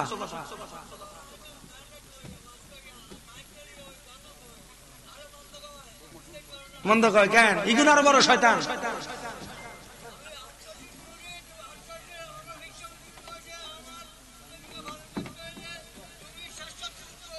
মারহাবা কম মানে 8 রশির অনেকে বন্ধ কয় না, আর উনি 8 রশির মুরিদ, ওনার 8 রশির হিসাবে কইছে আমার মুরিদ যদি হও তাহলে শেষ সাইতে ওঠন লাগবে। কেন শেষ সাইতে ওইটা কি পড়তো? তাহাজ্জুদের নামাজ। মারহাবা কর। আসলে এটা আমি দেখছি বর্তমান জামানায়, এটা তো প্রথম থেকে আমার জন্মের পর থেকে দেখছি মুরব্বীরা ফজরের নামাজের 10 মিনিট 15 মিনিট আগে উইটা গজল গায়, জিকির আজকার করে। কিন্তু এই 2-3 বছর লাস্ট খবর পাই বিভিন্ন জায়গায় মুরব্বীরা গজল গাইলে, জিকির আজকার করলে, কিন্তু বেড়া ফজরের আজানটার আগে দিয়ে উঠতে পারবে না। পাইনি এরি রোজার মাসে সাহারি রান্নার লেগে পর্যন্ত ডাকতো, কথা কয় না, সাহারি রান্না করার জন্য ডাকতো, ইফতার সাহারি পাকান এটার জন্য ডাকতো, সাহারি করেন এটার জন্য ডাকতো 1-1.5 ঘন্টা আগ থেকে। কিন্তু এখন আমি দেখছি কয়েক জায়গার ভিতরে আমার কুমিল্লাতে আয়া এমনি পর্যন্ত কয় কিন্তু এতটা হাঁটায়, আধা ঘন্টা আগে একবার, 15 মিনিট আগে একবার, 5 মিনিট আগে একবার, 3 বার ডাকবো। এতটা হাঁটাই দরকার নাই। সবার ঘরে ঘরে মোবাইল আছে, মোবাইলে এলান আছে। বহুত বেড়াই দেখা গেছে মোবাইলে এলান বাজছে, কিন্তু বেটার ঘুমের কারণে খবর নাই, সাহারি খাইতে পারছে না, দিনের 12টার দিকে রোজাটা ভেঙে গেলাম লাগছে। আরে ভাই এই রুসুমটা চালু রাখেন। মসজিদে মসজিদে জিকির আজকার চলবে, মসজিদে মসজিদে ইবাদত চলবে, মুরব্বীরা গজল গাইবে। এই রুসুমগুলোর কারণে বাচ্চারা শিখবে, পরবর্তী জেনারেশন এগুলা বুঝবে, জানবে। কিন্তু এটা চালু না রাখার কারণে এখনকার মানুষ ইবাদত থেকে দূরে সরে যেতেছে। কথা কয় না কেন? আল্লাহ আমাদের বোঝার তৌফিক দান করুন, আমিন পড়েন। ওই মেয়েটারে হুজুর ডাক দিয়ে কই তুমি তাহাজ্জুদের নামাজ পড়ো। নবীজিও বলেছেন ও দুনিয়ার উম্মতের দলেরা, এ তাহাজ্জুদের নামাজের কারণে আল্লাহ তাআলা বান্দারে সফলতা দান করে। কারণ আল্লাহ নিজেই বলেছেন আমি নবী যদি তাহাজ্জুদের নামাজ পড়ি আমার অতি সত্তর মাকামে মাহমুদ প্রশংসার জায়গা দান করা হবে। ওয়া মিনাল লাইলি ফাতাহাজ্জাদ বিহি নাফিলাতান লাকা আসা আইয়াবআসাকা রাব্বুকা মাকামান মাহমুদা। তো নবীজির উপরে আয়াত যখন নাযিল হয়েছে, নবী আল্লাহর কাছে কাঁদছে, আল্লাহ আপনি তাহাজ্জুদের কারণে আমারে মাকামে মাহমুদ দিবেন, আমার উম্মত আমি নবীরে ভালোবাসে, আমার উম্মত যদি পরে উম্মতের কি দিবেন? আল্লাহ তাআলার ঘোষণা ছিল নবী আপনার উম্মত তাহাজ্জুদ করে আমি আল্লাহর কাছে যা চাইবে আমি আল্লাহ সব দেব। আপনাদের দোয়ায় কুমিল্লাতে আমার 6টা মাদ্রাসা, 6টা কয়টা আমার মাদ্রাসার পোলাপান 3:30টায় রাত্রে উঠা তাহাজ্জুদ নামাজ পড়ে, ছোট ছোট বাচ্চাগুলো পড়ে। এতে দোয়া বাঙ্গা আপনাদের শাহরাস্তির অনেক পোলাপান আছে আমার মাদ্রাসা, কুমিল্লা চকবাদা নূরপুরে তাহফিজুল কোরআন ইন্টারন্যাশনাল হিফজ মাদ্রাসা। দোয়া করবেন না আপনারা আমার পোলাপানের লাগে? আমার পোলাপান সবার জন্য দোয়া করে। প্রত্যেকদিন মাগরিবের নামাজের 15-20 মিনিট আগে 15 মিনিট খতমে খাজে গান পড়ে, ওইটা আমার ছোট ছোট বাচ্চারা কান্দে। যে বাচ্চাটা একবার নুরানিতে পড়ে, লেদা বাচ্চা, এটার কান্দা দেখলে আপনার কাছে মনে হয় আমি কই আছি আর বাচ্চা কই আছে, আপনার কাছে মনে হবে। আপনারা আমার মাদ্রাসার বাচ্চাদের জন্য দোয়া করবেন। আমি আপনাদের এখানে যখন আসি, মাদ্রাসা থেকে বের হয়ে এখানে আসি, আমি সব সময় আমার মাদ্রাসার ছাত্রদের জন্য দোয়া চাই। আমার একটা বাচ্চা শাহরাস্তির অসুস্থ, তারা 2টা ভাই অসুস্থ, দোয়া করেন এদের জন্য। আমার ছাত্রদের আমি শুধু এতটুকু চিন্তা করি, আল্লাহ আমার আমল আখলাকের কারণে আপনি আমার কোথায় রাখবেন আমি জানি না, তবে আমার মাদ্রাসা যে ছাত্ররা কোরআন শিখে, এই শিখার বরকত আল্লাহ আপনি আমার মাফ করে দিন। আমি আমার ছাত্রদেরকে এতটুকু বলছি, যখন তোমাদের চোখে পানি আসবে তখন হুজুরের নামটা একবার স্মরণ করবে, তখন হুজুরের নামটা একবার স্মরণ করবে। পোলাপানের মা বাপ টাকা দিয়ে পড়ালেখা করায় না। আমি মাঝে মাঝে আপনারা দেখেন, মাঝে মাঝে আমি এগুলো ফেসবুকে দেই, বাচ্চাদেরকে নিয়ে আমি এইটা সেটা খাই, বাচ্চাদেরকে নিয়ে দুষ্টামি করি, আমি এগুলা করি যেন মানুষ উদ্রত হয়। দোয়া করবেন না আপনারা? আমার একটা মাদ্রাসায় 36 জন প্রবাসীর বা ছেলে আছে, মানে বিদেশিয়ারা। হুজুর আপনার এগুলা দেখে আমার ভালো লাগে, আপনারা আমার 2টা বাচ্চা আপনারা দিয়ে দিলাম। ওই নরসিংদী বেলাবর বাচ্চা না আমার মাদ্রাসা, ব্রাহ্মণবাড়িয়া সরাইলের বাচ্চা আমার মাদ্রাসা, হবিগঞ্জের লাখাইয়ের বাচ্চা আমার মাদ্রাসা, এই শাহরাস্তির বাচ্চা আমার মাদ্রাসা, মতলবের পোলাপান আমার মাদ্রাসা। আলহামদুলিল্লাহ কইতেন না? আপনারা শুধু দোয়া করবেন। আমার জীবনে এই খেদমতটা আমি চালু রাখতে চাই, দোয়া করবেন না ইনশাআল্লাহ। মাদ্রাসা চালাইতে কি পয়সা লাগে? ফলাফাইনের মা বাপে টাকা পয়সা দিব, শুধু একজন সঠিক পরিচালক যদি হয় চালানো যায়। কথা কন না কেন? আমরা তো মাদ্রাসা করতেছি না। আল্লাহ করার তৌফিক দান করুন, আমিন কর। আস্তে আমিন তো সারা জোরে কোন আমিন। এ মুসলমান ইমানদার, হুজুর মেয়েটাকে বলে তাহাজ্জুদ নামাজ পড়ো। ওই মেয়ে বলে হুজুরের কথা মোতাবেক আমি একটানা 7 দিন তাহাজ্জুদের সময় উঠে কাঁদছি। আগের 7 পরের 7 কত? 14 দিন কান্নাকাটি করেছি। আল্লাহ আমার আব্বা জান কবরে কেমন আছে আমি জানি না। ও আল্লাহ আমার আব্বা জান রে তুমি মাফ করে দাও। আমার এই ঘরে কান্নাকাটি করি তাহাজ্জুদের সময় আমি দেখলাম আমার অন্ধকার ঘরটা একটা নূরের আলোতে ফক ফক ফক ফক করতেছে। হঠাৎ কোন আলো যদি দেখে চোখ খোলা যায় না। আমি এমন অবস্থা দেখে চোখ খুলতে পারতেছি না। আমি এই অবস্থাটা দেখে জিজ্ঞাসা করলাম, কে গো আপনি আমার ঘরের মধ্যে? আমি তাকে দেখলাম সাদা রঙের পোশাক পরা একজন মানুষ নুরানি সুরত নিয়ে আমার ঘরের সামনে দাঁড়ানো। আমি ওনারা প্রশ্ন করলাম, কে আপনি? উনি আমার জবাব দেয়, ও মা, যেই বাবার কবরের আযাব মাফ করাইবার লাগা কান্দ, আমি হইলাম তোমার জন্মদাতা বাবা। ভালোবাসি তোমায় বাবা, বুকটা যে যাইছি রে, তোমার কথা হৃদয় মাঝে পড়ছে বারে বারে। বাবা তুমি কেমন আছো ছোট মাটির ঘরে, তোমার কথা হৃদয় মাঝে পড়ছে বারে বারে। বাবা গো, ও বাবা, বাবা গো, ও বাবা, বাবা গো, ও বাবা, বাবা গো, ও বাবা। দরজাটা খুলতে খেয়ে যাই ধোকা, বাবা বুঝি বলছে এলে নাকি খোকা। বুকের ভিতরটা লড়ে চড়ে ওঠে, সবাই আছে শুধু বাবা নেই, শুধু মানে। আমি জানি না এই কাজীর কাপড়ের মাহফিলে কে জানি বসছে তার আব্বা নাই, কে জানি বসছে তার মা নাই। ওই মাইয়া ডাক দিয়ে কই, আব্বা আমার চোখের পানির কারণে আল্লাহ বুঝি আপনারে মাফ করে দিছে। এ বাবা হারা এতিমেরা রে, ও বাবা হারা এতিমেরা, সামনে রমজান মাস আসতেছে। অনেক সন্তানেরা চিন্তা করে, হুজুর আমার মা কত রং বেরঙ্গের কত সুন্দর ইফতার বানাইছে, কিন্তু আমার মা অন্ধকার কবরে, বাবা অন্ধকার কবরে। এই যুগে আইসা কত রকমের ইফতার আমরা চোখে দেখি, ইফতার নিয়ে বইসা থাকবো, কিন্তু আমার মার তো আমি দেখতাম না। আরে কারে না ইফতার করবো হুজুর? আগে সাহারির সময় ভোর রাইতে উঠলে আমার মা আমরা ডাক দিয়া দিয়া উঠাইতো, সময় শেষ হয়ে যায় কয়া কয়া ডাইকা তুলতো। এখন মাদি কবরে কেউ তোমার ডাইকা তোলে না। ও সন্তান, ঈদুল ফিতরের সামনে আসবে, সবার জন্য নতুন জামা কাপড় কিনবা, কিন্তু তুমি তো তোমার মাটার লেগে একটু জামা কাপড় কিনতে পারতা না। কিনবা কার লাগা? মা দো অন্ধকার কবরে। ও সন্তান, তোমার আব্বাটার লাগা কিছু কিনতে পারতা না, কিংবা কেমনে? তোমার আব্বাটা তো অন্ধকার কবরে। সন্তান বুইলা গেছো রে, তোমার মা বাবার কষ্টের কথা। আব্বা জান দামি কোন জামা কাপড় পরে নাই, সন্তানরে আদর যত্ন করে পরাইছে। মার কাপড় ছিঁড়া থাকতো, মা সুই সুতা দিয়ে সিলাইয়া সিলাইয়া পড়তো, কিন্তু কাপড় রাস্তাতে 10-20 টাকা বাইন্দা রাখলে এটা সন্তানরে দিয়া দিত। সকালের পান্তা ভাত গুলা মা খাইছে না, তুমি ফুতের জন্য রাইকা দিছে। আমার ফুতরা রোদে দিয়া বাড়িতে আসলে আমার ফুতরা খাইবো। হায়রে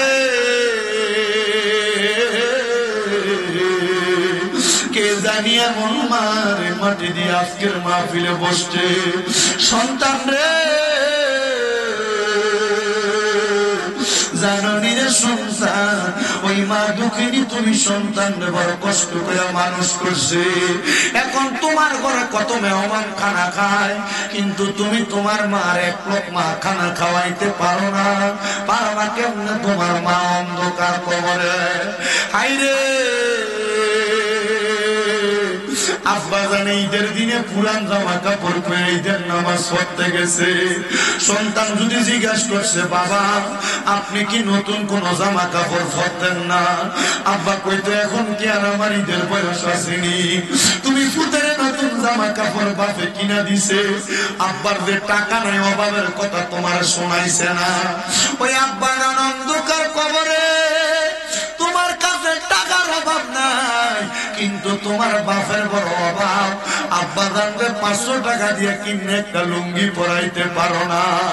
কিন্তু বড় দুঃখের বিষয় রে, অনেক সন্তানের মা বাবা বাচ্চা আছে, কথা সত্য, বাইরে বাইরে ঝগড়া কইরা মা বাপরে আলাদা কইরা দিয়া রাখছে। মা বউয়ের সাথে ঝগড়া হওয়ার কারণে মা বাপরে জুদা করে দিয়া রাখছে। অনেক সন্তান হয়তো আছে, বউ শুধু আপনার কথার কথাই কইছে, তোমরা 2-3 ভাই, তুমি কি লাগা তোমার মা বাপরে একাই সব বেলা ভাত খাওয়াও, বাপ করতে পারো না, আর 2-3 ভাই তো বাকি আছে। এই কথা শুই না বহু মা বাবা আলাদা আলাদা ভাত খায়। এক সপ্তাহ এই ঘরে খায়, আর এক সপ্তাহ ওই ঘরে, আর এক সপ্তাহ ওই ঘরে, সকালে এই ঘরে খায়, দুপুরে ওই ঘরে খায়, রাত্রে ওই ঘরে খায়। সন্তান রে, কেউ যদি এমন মা বাপরে জুদা করে দিয়া থাকো, তোমার মতো শ্রোতার আমার দরকার নাই। কারণ এই ওয়াজ মাহফিল না, ওয়াজ মাহফিল না। যদি চাঁদপুরের সবচাইতে বড় আলেম আইনা তোমরা মাহফিল করো, এই মাহফিল কোনোদিন কবুল হবে না। হুজুর কেন? কারণ ওই মা বাপরে ভাত না দিয়া তুমি ওয়াজ মাহফিলের বক্তার ওয়াজ শুনবার কাম হবে না। মা বাপরে ভাত না দিয়া মক্কা মদিনা যায় হজ করবার কাম হবে না। মা বাপরে ভাত না দিয়া আল্লাহর কাছে সেজদা দিয়া কানবা লাভ হবে না। আমি জানি বহু জায়গার ভিতরে গেলে আমার কাছে মুরব্বীরা আপনার ভিতরে চাপ দিয়া দিরা কই, হুজুর ওয়াজটা কইরা আমার ভূতে আমারে ধমক দেয়, আমার ভূতে আমারে ভাত খাওয়ায় না। হুজুর আমরা জুদা করে দিছে, হুজুর আমরা বুড়া বুড়ি আলাদা আলাদা রান্না খাওয়া লাগে। এ সন্তান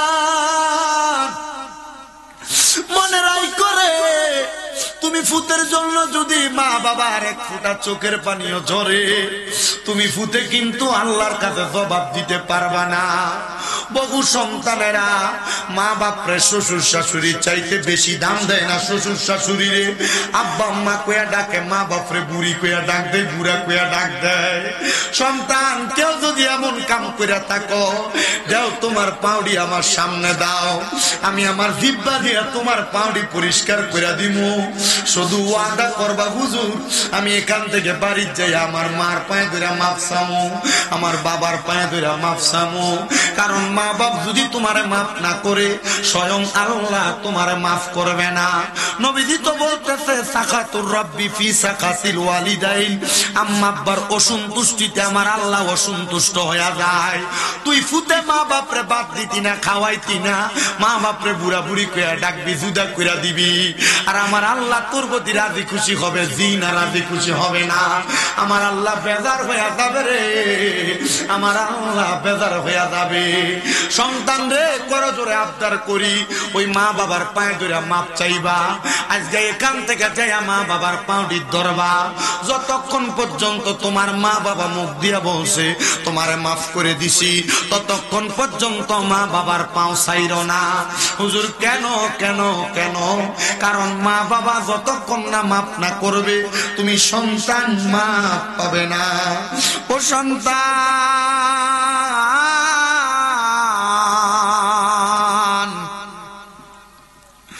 আবদার করি তোমার কাছে মাফ চাইও।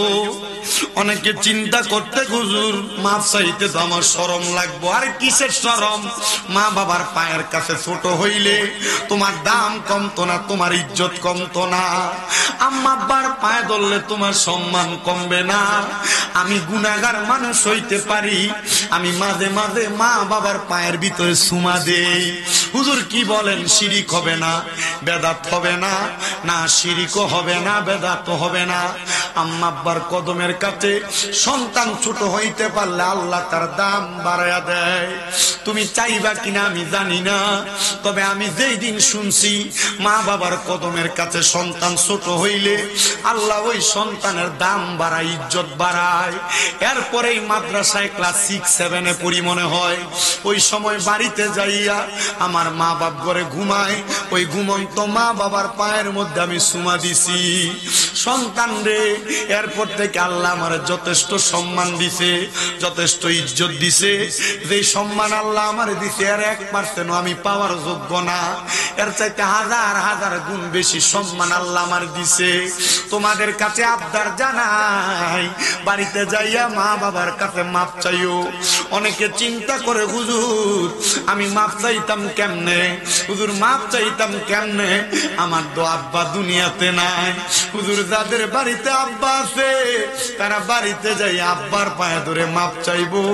আমার তো আব্বা নাই, আমি কার পায়ে ধরে মাপ চাইবো? অনেকে চিন্তা করে হুজুর যাদের বাড়িতে মা আছে তারা বাড়িতে যাইয়া মার পায়ে ধরে মাপ চাইবো। আমার তো মা নাই, আমি কার পায়ে ধরে মাপ চাইবো? সন্তান আম্মা আব্বা যদি কবরে থাকে মুনাজাতের মধ্যে, অথবা পারলে এখন রব্বির হামহুমা কামা রব্বায়ানি সগীরা ওয়া কুর রব্বির হামহুমা কামা রব্বায়ানি সগীরা। কোন সন্তানের মা মারা যাওয়ার পরে, বাবা মারা যাওয়ার পর ওই সন্তান যদি এই দোয়াটা পইরা চোখের মনি কোঠার মধ্যে একটা মাছির মাথা পরিমাণ পানি চাইরা দিয়া কান্দে, আমার আল্লাহ তাআলা তার মা বাবার জীবনের গুনাহ মাফ করে দেয়। ও সন্তান, তোমার বুঝি আব্বা অন্ধকার কবরে, এখান থেকে বাড়িতে যাইয়া সবার মুখ দেখবা কিন্তু বাপের মুখটা দেখতা না। তোমার বুঝি মা অন্ধকার কবরে, এখান থেকে বাড়িতে যাইয়া সবার মুখ দেখবা কিন্তু মার মুখটা দেখতা না।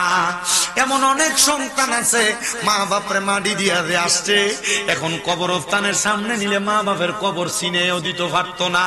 মা বাপের কবরের কথা বুইলা গেছে, কোন দিক দিয়া মা বাপের কবর এটাও বলতে পারে না। সন্তান তোমার কাছে আবদার জানাই, মা বাপ মইরা গেছে মনে করো না তোমার দায়িত্ব শেষ হয়ে গেছে। নবী আমার কয় মা বাপ মারা যাওয়ার পরে একটা সন্তানের উপরে 5-5টা দায়িত্ব। নবী কি দায়িত্ব? বলে 1 নম্বর আসসালাতু আলাইহিমা, তার জন্য দোয়া করা। 2 নম্বর ওয়াল ইস্তিগফারু লাহুমা, তার জন্য ক্ষমা প্রার্থনা করা। 3 নম্বর ওয়া ইনফাযু আহাদিহিমা, আম্মা আব্বার কোনো ওয়াদা থাকলে, ঋণ থাকলে পরিশোধ করে দেওয়া। 4 নম্বর ওয়াসিলাতির রাহমিল্লাতি লা তুসালু ইল্লা বিহিমা, আম্মা আব্বার আত্মীয় স্বজনের সাথে সম্পর্ক বজায় রাখা। 5 নম্বর ওয়া ইকরামু সাদিকিহিমা, আম্মা আব্বার বয়সী মুরব্বিদেরকে সম্মান করা, ইজ্জত করা। কিন্তু সন্তান মা বাবার জন্য কি দোয়া করে আমি জানি না। মনে রাখবা, মা বাবার জন্য দোয়া করলে মা বাবার রুহ শান্তি পায়, আত্মা শান্তি পায়। হুজুর আমি দোয়া করবো কেমন? আমি দোয়া পারি না। মসজিদের হুজুরটারে লইয়া যায় কি কবর জিয়ারত করতে পারো না? এলাকার একটা আলেম লইয়া যায় কি কোরআন খতম করাইতে পারো না? মনটা কি চায় না মা বাপটার লেগে দোয়া করতে? আগে তো কত সুন্দর মা বাপের কথা স্মরণ করে রমজানে কোরআন খতম পড়াইতো, দোয়া দুরুদ করতো। কিন্তু এখন আর এগুলা রুসুন না, এগুলা বন্ধ হয়ে গেছে। বহুত মৌলবীরা বেদাত ফতুয়া দিয়া দিয়ে কোরআন খতম বন্ধ করছে, খতমে তালিল বন্ধ করছে, খতমে শেফা বন্ধ করছে। এগুলা বন্ধ করে দিয়া দিয়া এলাকার মধ্য থেকে মানুষকে কোরআন সুন্নাহ থেকে দূরে নিছে। না রে বাবা, আগে কত সুন্দর সবিনা খতম পড়তো হাফেজ সাহেবরা মসজিদের ভিতরে, কত সুন্দর বাড়িতে মাইক লাগায় কোরআন শরীফ পড়তো। এখন এগুলা থেকে মানুষ দূরে চলে গেছে, করতে চায় না। আরে করো করো করো, গুনাহ হবে না, সওয়াব বেশি বেশি হবে।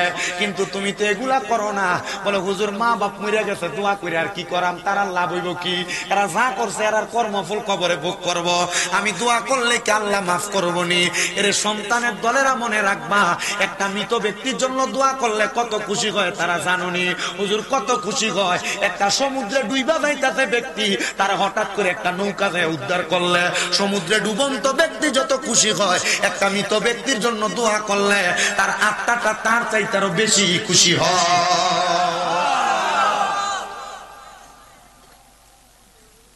দোয়া করবেন নি? আপনি মাসে একবারও কবর জিয়ারত করেন না, বছর ঈদের নামাজ পড়ে আসার সময় মন চাইলে করেন না, চেত করেন না।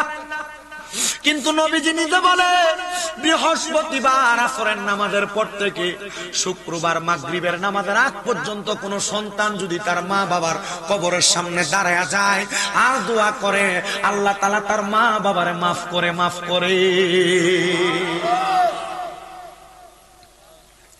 আরে চোখেরই পলকে তুমি হতে পারো লাশ, চিরতরে বন্ধ হবে তোমারই নিঃশ্বাস।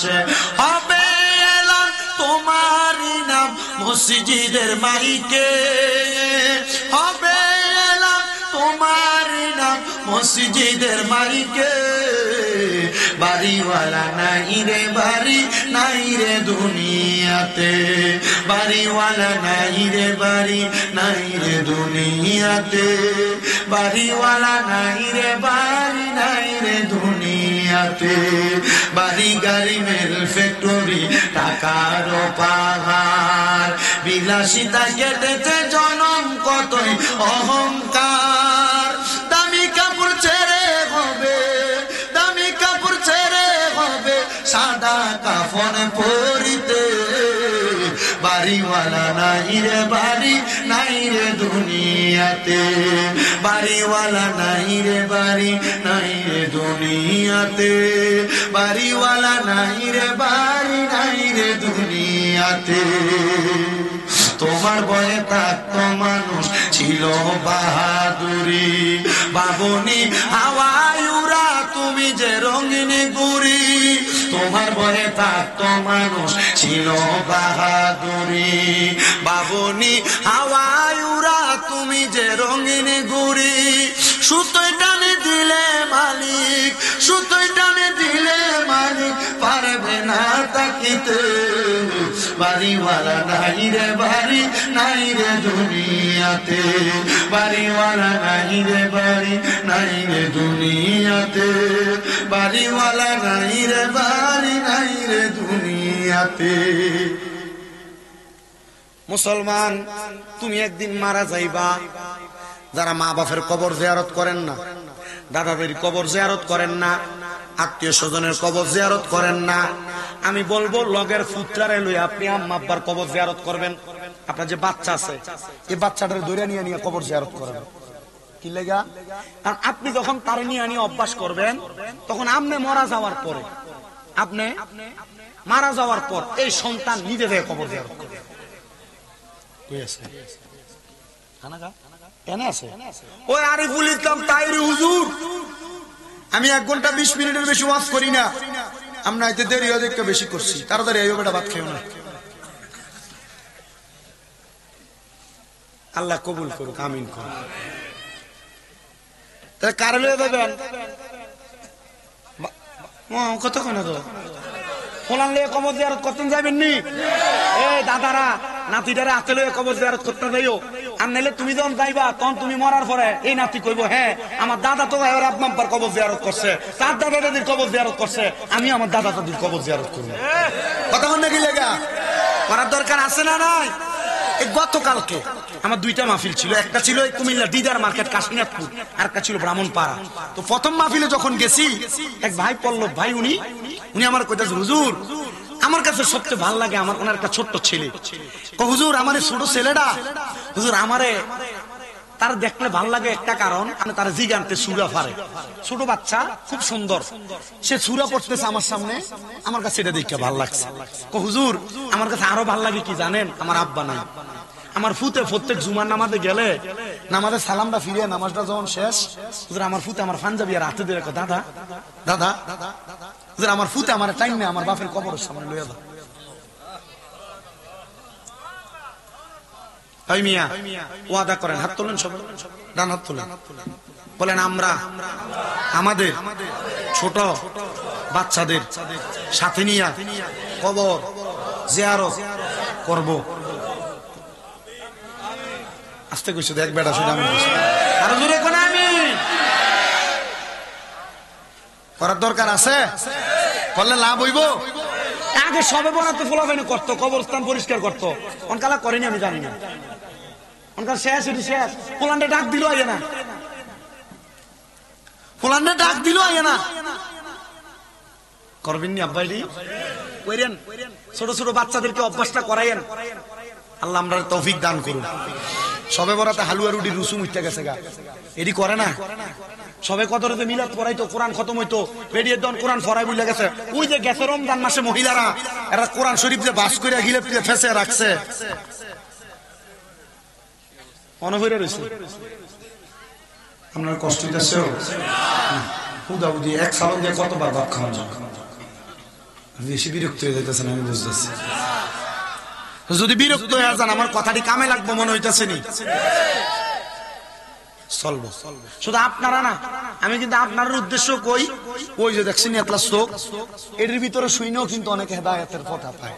আমিন কোন, আরো জোরে কোন আমিন। কোরআন শরীফের কথাটা বলতেছি। এক লোক আমাকে এই মিরপুরে 10 নম্বরে না 12 নম্বরে থাকে, আমার কল দিচ্ছে, হুজুর আমি যে দাঁড়িয়ে রাখছি আমার বউ তো বারবার যাওয়ানোর পরে আর আইয়া না।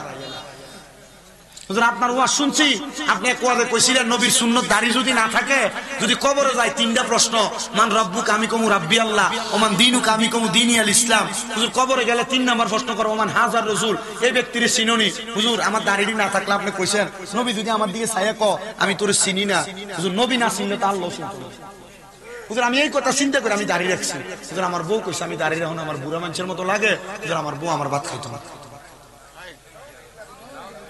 আমি কইছি যেই বেরি নবীর সুন্নতকে পছন্দ করছে না সারো, কথা কয় না কেন? আর যে বউয়ের কারণে নবী পাইতা না, এই বউ দিয়ে কি করবা তুমি? আল্লামা হযরতে আল্লাহর ওলি হাসান বসরি উনি বিয়ে করে নাই, ওনারা জিজ্ঞাসা করছে আপনি বিয়ে করেন না কেন? নারে তাকবীর, আস্তে তাকবীর দিছে, নারে রিসালাত,